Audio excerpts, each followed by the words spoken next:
Yo, yo, yo, welcome to the show. So, I just wanted to riff on the subject matter of the Iron Claw and ask the question, were that family actually cursed? So first of all, there will be spoilers here, okay? It is a true story, so you can say, well, how can you spoil a true story? But if you haven't seen the film and you want to know the story first watching it, then go and watch it. Don't sit here and watch this video because I'm not really interested in having a conversation that doesn't involve spoilers. So, the significant thing about this tragic true story is how many of these brothers committed suicide and, of course, just died. The oldest brother died when he was like 6 years old. In the film, we've got one brother who injures his shoulder and then commits suicide. We've got the other brother who's in a motorbike accident and then later on commits suicide. In real life, there was a third brother who was the shortest. He was only 5'5", but he was a pro wrestler and only age 21. He committed suicide and he's not actually depicted in the film. So let's ask the question, were they cursed? Okay, now the film puts it in first almost humorously. Haven't you ever heard about the family curse? Surely you've heard about it. It's that kind of thing, like almost like it's a joke amongst the family, that it's not really real. And then gradually they start to believe in it. Now, how does the film depict the family? There isn't a great deal. I mean, unless you know the family, unless you're... It's funny, I actually just had a thought that, of course, the character, the person Zac Efron is based on is a real person who thankfully is still about. So it's interesting for me to think I'm analysing a family who is still around. So obviously he would be able to talk about it. But how the film depicts it is that you've got a mother who is not emotionally supportive, okay? At one point, Efron's character goes to her and he says, you know, Dad needs to stop picking on our brother and you need to speak to Dad. And she's like, that's for your brothers to deal with. Don't come to me with it. So it's implied very early on, okay, they don't really have the mother's support. And then the dad is just the robust kind of full throttle work, be a man, be men, get stronger, try to win my love. You know, I have a rank for who I love best. So the implication is that their support network of parents isn't really there. But the support network amongst each other seems to be not only unbelievably strong, but stronger than what most men have in their lives. Because not that many men have that many brothers, and not that many men are that tight with their brothers. So the implication actually is that, like, this is they have enough love and support. So what actually brings them down?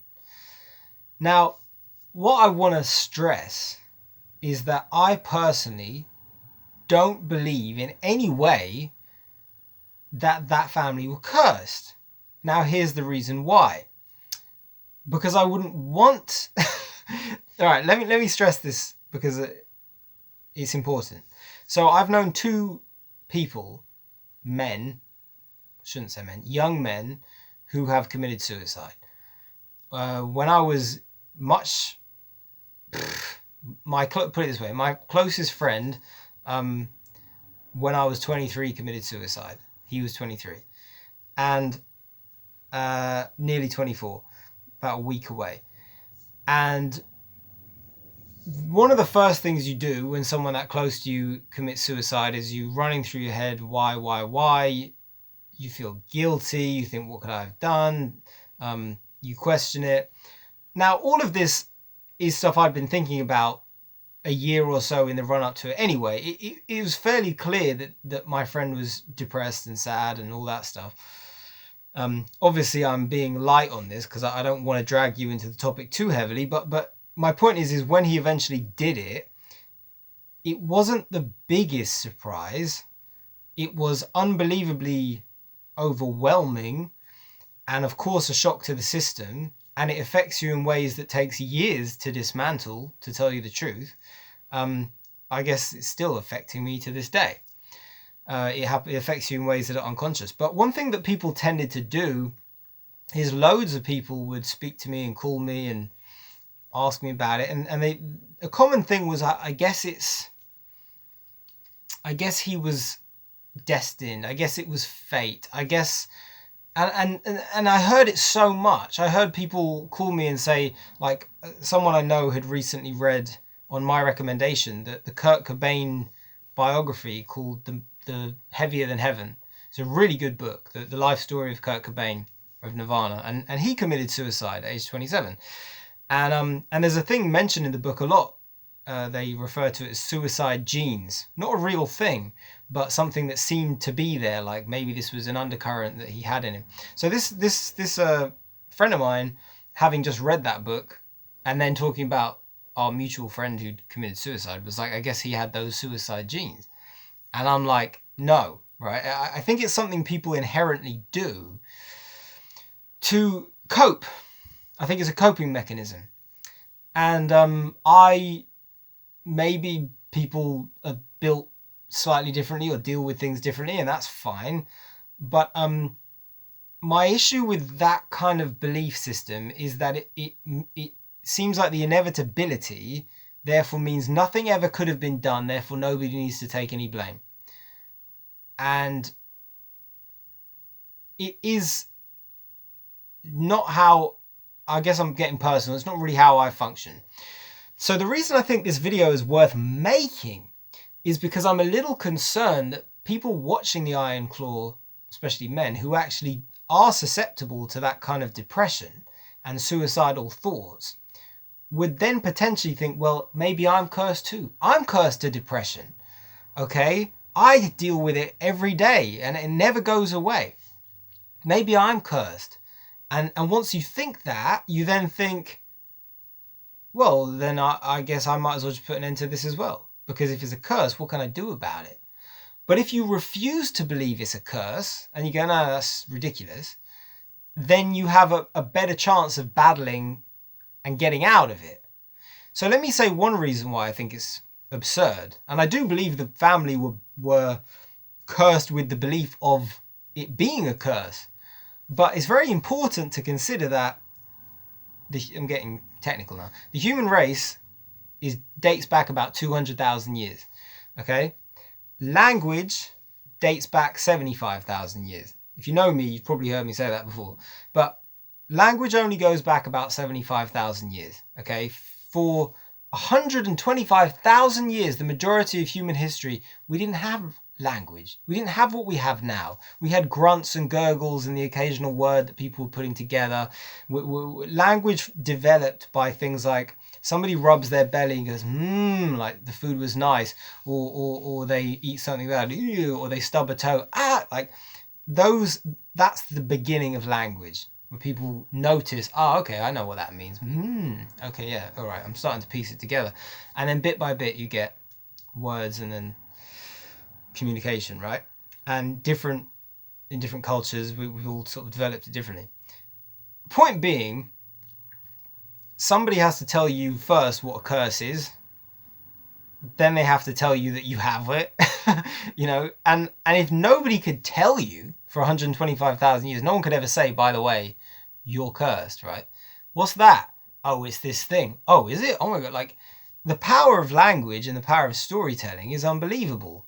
It's kind of a form of magic, and because it can make you believe in things and see things and dream about things, and they can grow in your mind. Something very, very tiny can become enormous in the imagination. And I kind of think, well, if no one had ever told them that, how could they be cursed, right? How could you believe in the curse if you've never heard about the curse? And one thing I actually credit the film on is that the wife character of Zac Efron, his character, the wife character doesn't believe in it. And in that regard, it almost breaks the curse, because she's like, I don't want to hear about that, right? And I think that's quite an important thing to the film. I did mention I knew two people who committed suicide. Another one, someone I was very close to. They both hurt, obviously. This friend of mine was from Boston in America, and that was a shock. It was unbelievable. And he was younger. I couldn't believe it. And we got along so well. We met in America. We got along so well. We had everything in common. And he was so enthusiastic. And this is a film channel, so he loved films and he loved music. And we'd talk about film directors, and it was like a real kindred spirit. It was unbelievable. And he came to England to visit me. Like, that's how close we were. He got on a plane and he flew over, and I spoke to his parents and his grandmother, and they were like checking in on him, and he stayed with me and he met my family, and he invited me to Boston, like, hey, you've got to come out. And we would stay in touch via email. And then one day on Facebook, I went on to wish him a happy birthday because the thing popped up, and it was just all these rest in peace, rest in peace, rest in peace. And I thought it was some kind of joke. I couldn't believe it. And there was no particular reason for me telling you that story other than the fact that I noticed a lot even with him, because I was asking people what happened. And there's a lot of, well, maybe it was this, and maybe it was like something destined to happen. And I do believe without question that people can take a negative and turn it into a positive. I, especially with my closest friend, that the shock and the handling that, I know it's affected me in many ways, because I've actually helped many people through depression and insecurity and anxiety since. I've had many guys who've actually come to me because there was a point where I started helping people with their social anxieties who couldn't go out, and they couldn't speak to people, and they couldn't speak to girls, and they couldn't chat to women, and all these kind of normal young man issues. And I took it upon myself to help a lot of people, one at a time. And I realized after I'd actually really helped a lot of people who actually wrote to me and said, you prevent, like, people would tell me afterwards. One guy, for example, told me he'd attempted suicide twice, until I helped him overcome those insecurities, and now he's okay. And a few people told me that, and once I heard it, I realized, oh, let's not beat around the bush here. This is a reaction to the fact that I actually lost someone. And this is how I've unconsciously dealt with it, is I couldn't save that friend. Maybe I can try to save him by saving other people. It's weird, but that's a natural thing. So that's a way of dealing with it. But another way of dealing with it is saying, well, it was just fate, and it was just destiny, and it was supposed to happen, and there's nothing anyone could do, and it was suicide genes, and it was a curse. And I really think for people who watch The Iron Claw, because there's a lot of male depression, a lot, and there's a lot of, like, there's an increase in suicide last I checked, and it's pretty severe amongst guys. I would hate to think men might watch The Iron Claw and think, oh, I must have that too. So what I would say is, think about language, where if you didn't know about it, it couldn't exist, right?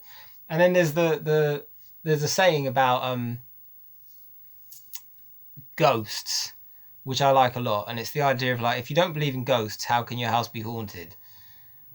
And the idea is, even if the house is haunted, well, how can it be if you don't believe in it? Like, if a ghost came up to you and said, well, I am a ghost, you say, I don't believe in ghosts. Well, I'm right in front of you. Doesn't matter, I don't believe in it. It must just be something I'm imagining. No, I'm real. I'm right here in front of you. Look, I'm picking up this plate. Nah, I don't believe in that. Oh, I'm seeing a plate floating around. Well, someone's playing a prank. No, it's a ghost. Nah, they're playing a prank. Probably on strings. No, where are the strings? It's real. Nah, I just don't believe in it. Point is, if you don't believe in it, it can't be real. Even if it's real, you're like, no, I don't believe in it. So that's that. So it's an interesting thing, but it's the power of the brain to say, no, I just don't believe in that. And I really, like, as soon as you start to believe in the thing that's hurting you, like a curse, you're giving it weight, you're giving it energy. There's something, it might be a story I wrote. It's because I'm trying to think of something. Every once in a while, this video is off the normal film review topic, so I might be thinking of a story I wrote. But essentially it's like, as soon as you start to believe in it, you give it energy, so it grows. And if you think of it like that, think of it almost like a kind of a demon, let's say. So hypothetically, right?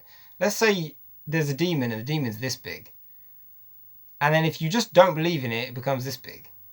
But then if you fully believe in it, it grows. And you're the one giving it the power to grow. You're the one being like, I believe in you. And you're kind of putting your breath into it and allowing it to inhale what you exhale until it's expanding and growing. Until it dwarfs you. It's as big as the sky and cloaking your world in shadow, and suddenly you're terrified of it and it has all that power over you. There's something very, very real about that. And when I look at the story of the Iron Claw, if we were to try and rationalize it, let's say the film is accurate. The dad didn't give them the kind of love and support that they needed. He gave them encouragement, and he obviously did a lot of good because of the success they had, but he didn't give them a lot of what they needed. And the mother was not a necessary nurturing figure, according to the film. But if it's true, then those things are both very, very significant. The other thing is they're in the limelight. These brothers are being photographed and they're being forced to compete against each other, which wouldn't have happened outside of mainstream media. Okay, so let's consider that as well. Language is an invention, but so is television, so are newspapers, so is radio, right? Without TV, which was also a relatively new invention, less than 100 years when those brothers were about, without the TV, they couldn't be put out into a platform like that, even though they were small-time wrestlers, but they were still competing with each other. They wanted to be world champion of something, which isn't really a real thing. Someone invents wrestling. Someone invents the Wrestling Federation. Someone invents the world title, right? And then these brothers are competing for it and jealous over each other, and the bonds that they have are split and separated based upon an environmental circumstance. If those things didn't exist, then the brothers might have not felt disconnected from each other. So what I'm saying is it's environmental that's affecting them. So you chuck all of that in, two parents who aren't quite giving you the foundation so you feel a support that you're emotionally standing upon, then stuck into this very new world where you're pitted up against the people you love and care for the most. They're supposed to look after you, but they're kind of at odds with you, because they all want to be the top dog. Then you're worried about like your physique and your health and how you come across on camera and in photographs. And that's another big thing. Then there's like steroids and drug taking to build themselves up. I know that wasn't uncommon. Schwarzenegger did it, and pretty sure Stallone did it, and they don't say they regret it. But did it affect one of the brothers who died in Japan? Quite possibly.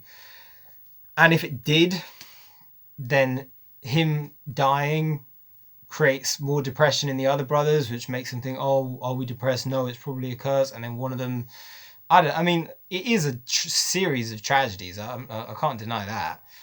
But I just think when you believe in it, you give it strength. You give the curse strength by believing in it.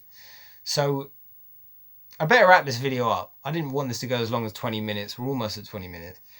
What I'd say is if you saw that film and you have susceptibility to get depressed in that way, just don't believe you are cursed ever, right?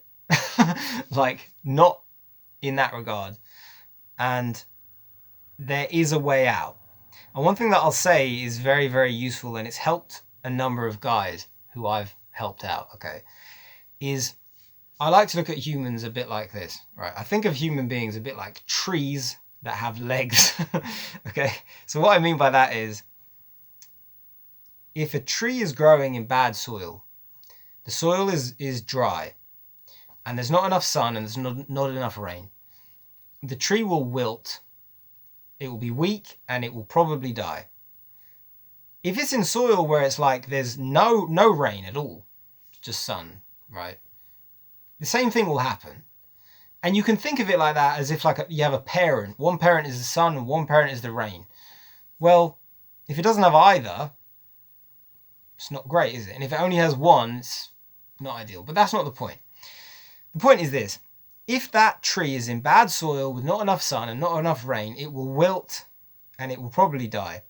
But if you pick that tree up and you put it into rich soil someplace else, the soil is absolutely wonderful and it has the perfect amount of sun and the perfect amount of rain, the tree will flourish and it will grow, right? That is how nature works.